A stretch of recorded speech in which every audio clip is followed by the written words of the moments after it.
Hi, and welcome to this live reading from Rage, the Marcy series, Book 1 by Linda Burson, and this is hosted by Itsy Bitsy Book Bits. Chapter 1. Leaving work in a huff has become a regular event. I can feel everyone's perturbed eyes staring at me through the back of my head as I exit the kitchen door of my bakery, coffee, tea, and treats. All my employees are angry with me, but the way I'm feeling, I don't care. I haven't been my sweet self for a while. I'm not trying to be difficult, but the nightmares I've been having are taking their toll on me. Pulling out of the parking lot with tires squealing, I turn right to head home.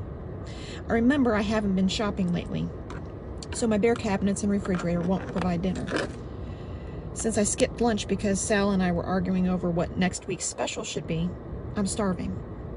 I make an abrupt U-turn at the next corner, heading back to town to grab a salad and pizza to go at a small pizza place aptly named Pizza on the Run.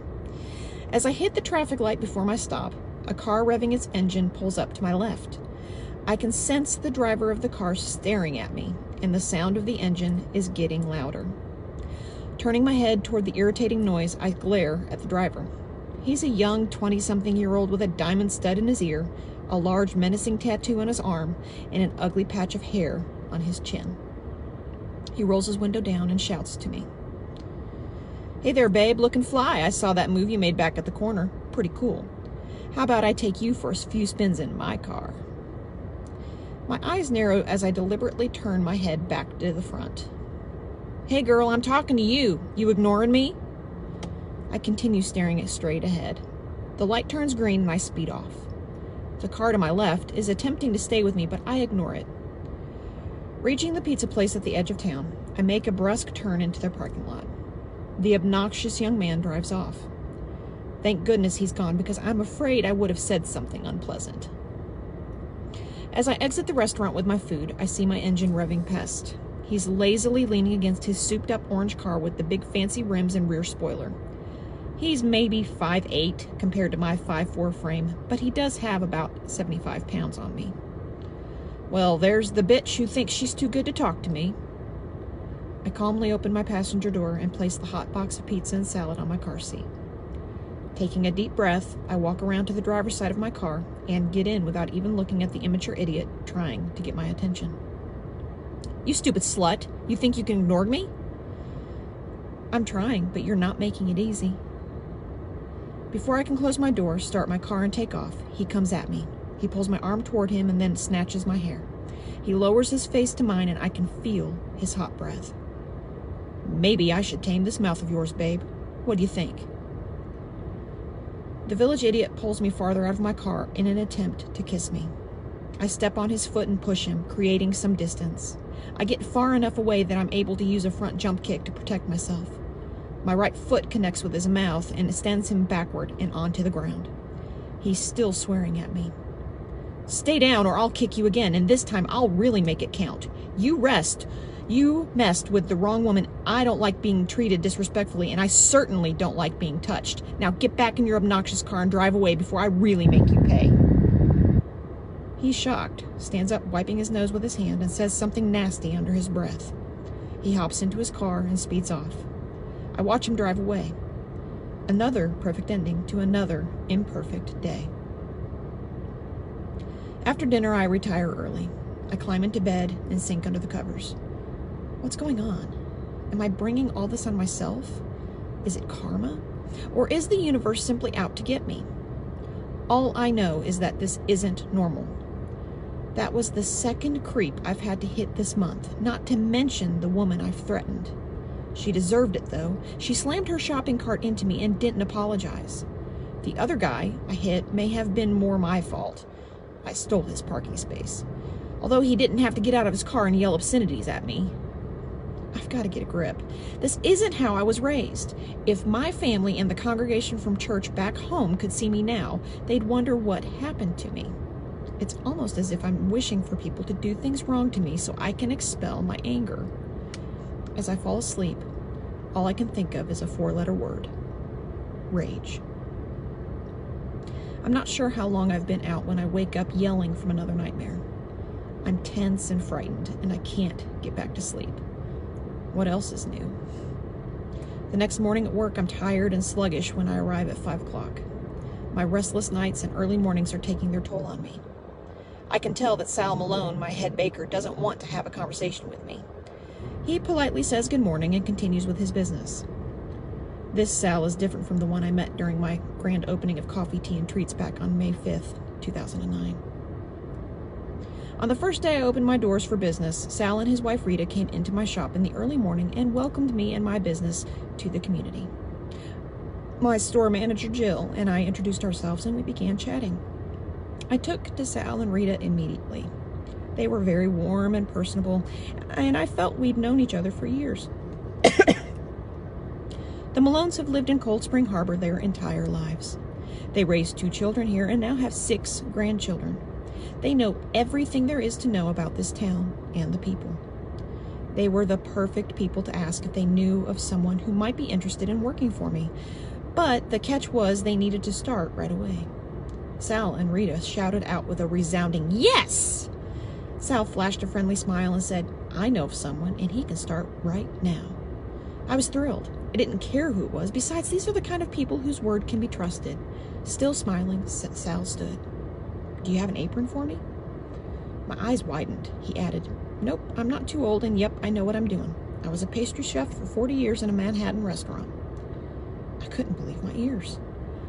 Sal, it never occurred to me that you're too old. I'm just surprised by your experience and thrilled you're interested in working. Welcome. I retrieved an apron for Sal. Then I hesitated a moment and he questioned me. Change your mind? What's wrong? I can't pay you much, at least to start, and with your experience, I know. He stopped me. Little lady, you don't mind if I call you little lady, do you? I started to nod to assent that I didn't mind, but he ignored me and continued talking. I'm not doing this for the money. Just ask my wife Rita here. You know, retired people get bored sometimes, and I've been retired for a while. My wife knows I've been looking for something to do for a time, and this is just my cup of tea. Whatever you can pay me is fine. I was excited. I could hardly refrain myself from giving him a hug. Rita had a smile on her face. She looked as happy as he did. Thank you, Marcy Jensen. You made our day. Sal has missed being busy and having a place to go every day. Even I miss helping him as I did from time to time. Really? Yep. I used to help him in the restaurant when they were short-handed. That's how we met. We both worked as pastry chefs. I quit to have children and only went back occasionally if help Sal when he needed it. I have a brilliant idea, Rita. Why don't you do the same thing here? Oh my, yes, I'd love that. You call me anytime you need extra help. I'm available most days. Wonderful, Rita. Thank you. I'll do that. Let me show you the back so you're familiar with the place. I gave Rita and Sal the quick tour. The shop's not too large, but it's a convenient size, 1,250 square feet, enough room for 8 cafe tables and chairs, the counter area, and a spacious workstation in the back. Sal dove right in and made himself at home in the kitchen. It was like he'd been working here for years. Rita kissed him goodbye for the day, shook my hand, and departed. It turned out to be a fantastic opening day for me. With Rita and Sal's reputation in town, they brought in a lot of customers right away who normally might not have frequented my establishment at all. That day, I felt as if everything was going my way and life was good. It was going to be smooth sailing from there on out. Little did I know how wrong I was and how much my life would change in the next few years. Chapter 2. It's amazing that it's March 2012 now, almost 3 years since the day I was greeted by Sal's warm smile. Today, I wouldn't know it from looking at him. He's not pleased with me. Later, Rita arrives and greets me with a perfunctory smile. She's not happy either. 5 minutes later, oddly enough, Jill comes walking in. It's early for her to arrive. After greeting the Malones, she comes over and asks to speak with me privately. We head out through the kitchen door. Marcy, it's time you and I have a talk. Something isn't right with you, and it seems you've been getting worse. What do you mean getting worse? I'm tired, yes, but I'm not worse. Yes, Marcy, you are. Your anger has increased over the last couple of months. You yelled at a customer when he couldn't decide what he wanted, for God's sake. And yesterday you threw 2 whole pies out because the slices weren't proportionate. Honey, let me help you. I'm your best friend. Something's wrong, and if you don't tell me what it is, I can't help.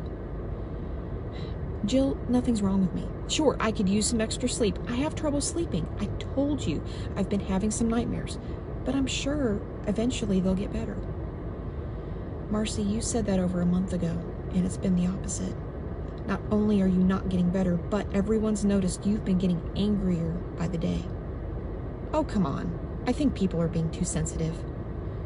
Marcy, even some regular customers have stopped coming in. What about Brad? He must have said something to you. My heart constricts as I remember the last 2.5 years of our perfect relationship. It's only been a couple of months since my anger issues have caused a rift between us.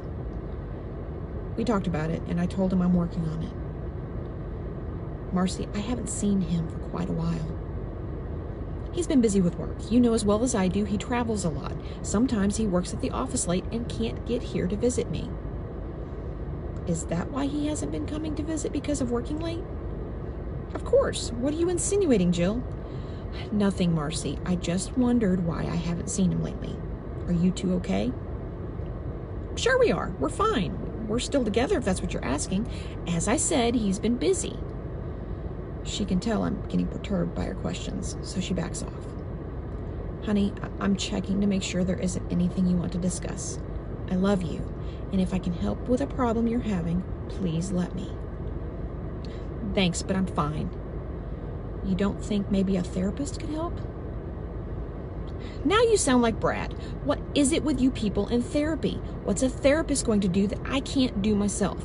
If I can't figure out these stupid nightmares, how in the world is a therapist going to figure them out? I'll be fine. I just need more time. Jill's the only person who can get away with talking to me like this. We've been best friends almost since the day we met. I've known Jill longer than I've known anyone else in Cold Spring Harbor. At the end of April 2009, I was setting up my bakery, preparing to open in a couple of weeks. I knew I'd need to hire at least 1 or 2 employees, but before I put out an ad, Jill Connors came in to inquire about a job. She was very sweet and friendly, and we hit it off right away. I decided to hire the tall, svelte, short-haired brunette on the spot. I haven't worked since the kids were born, and I want to be busy again. It's difficult to find employment that's flexible when the kids are young. How old are your children, Jill? My boy Sean is 5, and my daughter Emily's 4. A flexible schedule is perfect for me, but I'll need you to start opening day. If you're able to do that, then welcome aboard.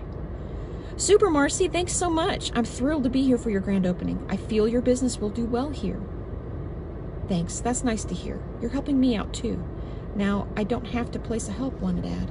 I'll need additional help when you're not available, though. Do you have a suggestion? I'd call the high school and see if there are any students interested in part-time jobs after school. They'll probably be delighted to recommend some of their best students. I did as Jill recommended. I wasn't disappointed by my decision to hire part-time high school students at all. My first young man they recommended was Rob Karen. He was 16 years old and an absolute cutie. He had an adorable smile and was such a gentleman for only being 16. His enthusiasm and positive attitude made him the perfect choice.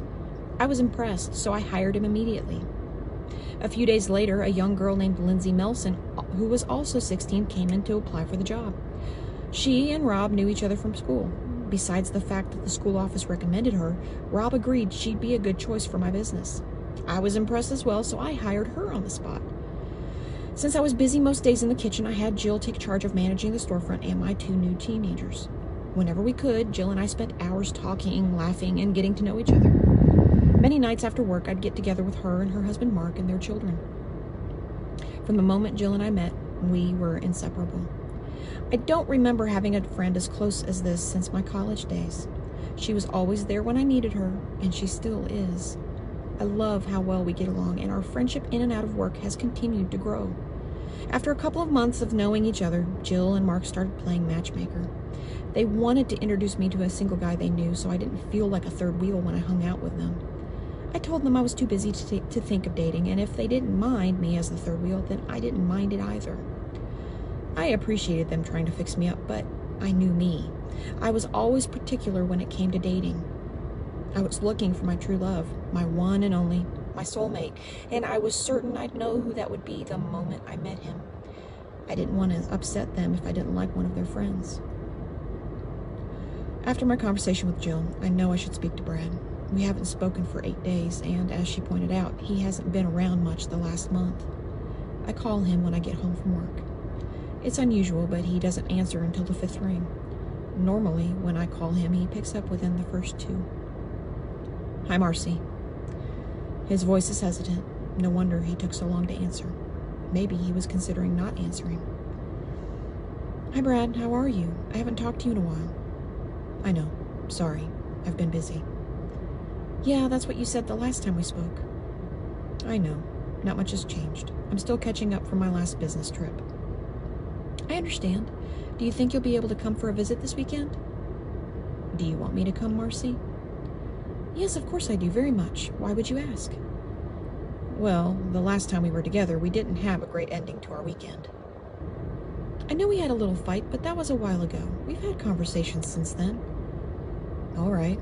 I'll leave work a little early on Friday, and I can be at your place around 6, depending on traffic. I'm glad. I miss you, Brad. I miss you too, Marcy. See you then. I look forward to it. I love you. I love you too. That was tension-filled, but at least he's coming. And he did say he loves me. I'm sure everything's fine. He probably had a bad day at work and is stressed by his job. I can't believe he's still upset about our argument from over 3 weeks ago. Hell, I don't even remember what we argued about. After talking to Brad, my tension is gone. That's most likely why I've been irritable at work, because I miss the love of my life. As soon as I see him, it'll be great. The next morning, everyone notices I'm much happier. They're relieved to see a smile on my face. I have to admit, it feels good to have this smile. Since I'm excited about the upcoming weekend, the next 2 days pass by quickly and without any trouble.